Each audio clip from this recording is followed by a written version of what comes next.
নমস্কার, চলে এসেছি সহজপাতের আবার একটা নতুন টিপস অ্যান্ড ট্রিক্সের ভিডিও নিয়ে।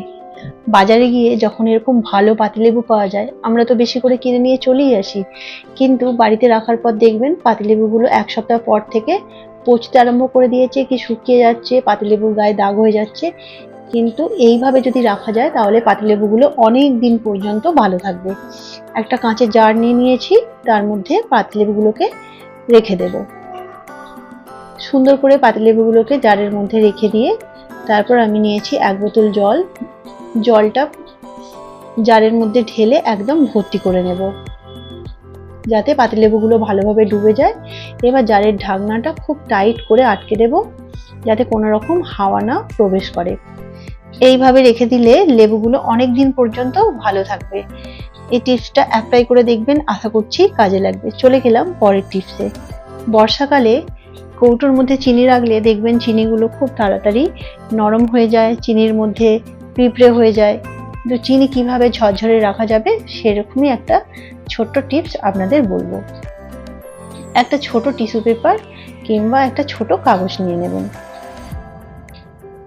এবার এর মধ্যে 4-5টা মতো লবঙ্গ নিয়ে নেব, আর নিয়ে নেব অল্প একটু চাল। চাল আর লবঙ্গ রাখার পর টিস্যু পেপারটাকে এইভাবে ভাঁজ করে নেব।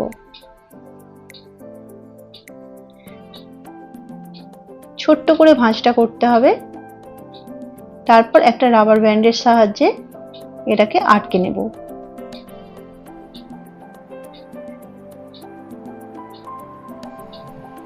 এবার একটা সেফটি পিনে করে এর মধ্যে ছোট ছোট করে ছিদ্র করে দেব।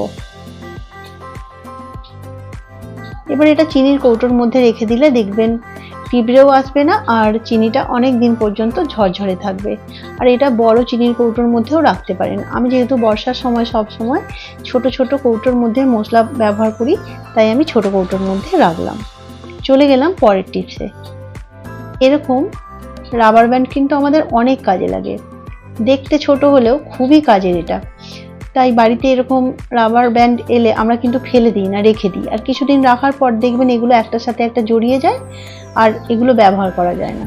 তখন কি করবেন, এর মধ্যে কিছুটা পাউডার দিয়ে দেবেন। বেশ কিছুটা পাউডার দেওয়ার পর ভালোভাবে এইভাবে মিশিয়ে নেবেন। তারপর এটা ঢাকা দিয়ে রেখে দিলে দেখবেন অনেক দিন পর্যন্ত এটা ভালো থাকবে, আর একটার সাথে একটা জড়িয়েও যাবে না। চলে গেলাম আমার পরের টিপসে। পেঁয়াজ কাটার সময় আমাদের অনেকেরই চোখ দিয়ে জল পড়ে, পেঁয়াজ কাটতে খুব অসুবিধা হয়। তখন কি করবেন, পেঁয়াজ কাটার আগে পেঁয়াজগুলোকে ডিপ ফ্রিজের মধ্যে 10 থেকে 15 মিনিটের জন্য রেখে দেবেন। 10-15 মিনিট পর ফ্রিজ থেকে বের করে পেঁয়াজটা কাটবেন, দেখবেন চোখ জ্বালা ভাবটা অনেকটাই কম হবে। ছোট্ট একটা টিপস ছিল। চলে গেলাম পরের টিপসে। অনেক রান্নাতেই আমরা কারি পাতা ব্যবহার করে থাকি, কিন্তু সবাইদের তো আর কারি পাতার গাছ থাকে না। বাজার থেকে কিনে আনলে দেখবেন একটুখানি ব্যবহার করার পর অনেক পাতা বেশি হয়ে যায়। তখন কি করবেন, পাতাগুলোকে বেছে নিয়ে 2-1 দিন এমনি রেখে দেবেন। তারপর ওটাকে রোদের মধ্যে 1-2 ঘন্টা মতো একটু শুকিয়ে নিয়ে জারের মধ্যে ভরে রেখে দেবেন। এটা অনেক দিন পর্যন্ত ভালো থাকে, আর অনেক দিন ব্যবহার করা যাবে, কারি পাতাগুলো নষ্ট হবে না। চলে গেলাম পরের টিপসে। এটা খুবই একটা কাজের টিপস। যারা হাঁড়িতে ফ্যান ঝরাতে পারে না তাদের এটা খুবই কাজে লাগবে। প্রেসার কুকারে জল ভালোভাবে ফুটিয়ে নিয়ে ভাতের চালটা ধুয়ে নিয়ে এর মধ্যে দিয়ে দেব। তারপর গ্যাসটা ফুল রেখে প্রেসার কুকারের ঢাকনাটা উপর দিয়ে এরকম দিয়ে দেব। তারপর যখন ভালোভাবে ফুটে আসবে একটু ফাঁকা রেখে ঢাকা দিয়ে গ্যাসের ফ্লেমটাকে লো করে ভাতটা হতে দেব। ভাত হয়ে এলে ঢাকনার যে সিটিটা আছে ওটা খুলে দেব, আর ঢাকনার মধ্যে যে রাবার ব্যান্ডটা আছে ওটাও খুলে দেব। এবার প্রেসার কুকারের ঢাকনাটা ভালোভাবে এইভাবে বন্ধ করে দেব। এবার একটা ডেকচির মধ্যে এটাকে উল্টে দেব। খুব সুন্দরভাবে ফ্যানটা ঝরেও যাবে, আর একদম হাঁড়ির ভাতের মতো ঝরঝরে ভাত হয়ে যাবে। অনেকেই হয়তো এটা জানেন, কিন্তু যারা নতুন তাদের এই টিপসটা খুবই কাজে লাগবে। চলে গেলাম পরের টিপসটা। এই ভুলটা আমরা অনেকেই করে থাকি, রান্না করার সময় তরকারিতে বেশি করে নুন দিয়ে দেওয়া। তখন কি করবেন, রান্নায় যখন বেশি নুন হয়ে যাবে একটা মাঝারি সাইজের আলুকে কেটে নেবেন। এরকম 4 টুকরো করে কেটে নেব, তারপর তরকারির মধ্যে ওটাকে দিয়ে দেব।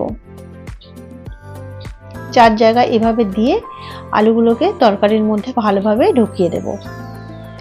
তারপর আবার 5 মিনিটের জন্য এটাকে ফুটিয়ে নেব। 5 মিনিট পর এর থেকে আলুগুলোকে তুলে দেব। তাহলে যে বাড়তি নুনটা আছে সেটা আলুতে টেনে নেবে, নুনটা অনেকটাই কমে যাবে, আর এই আলুগুলোকেও ধুয়ে অন্য রান্নাতে ব্যবহার করা যাবে। তো এই ছিল আজকের টিপস। সবাই খুব ভালো থাকবেন। এখনকার মতো আসি, টাটা।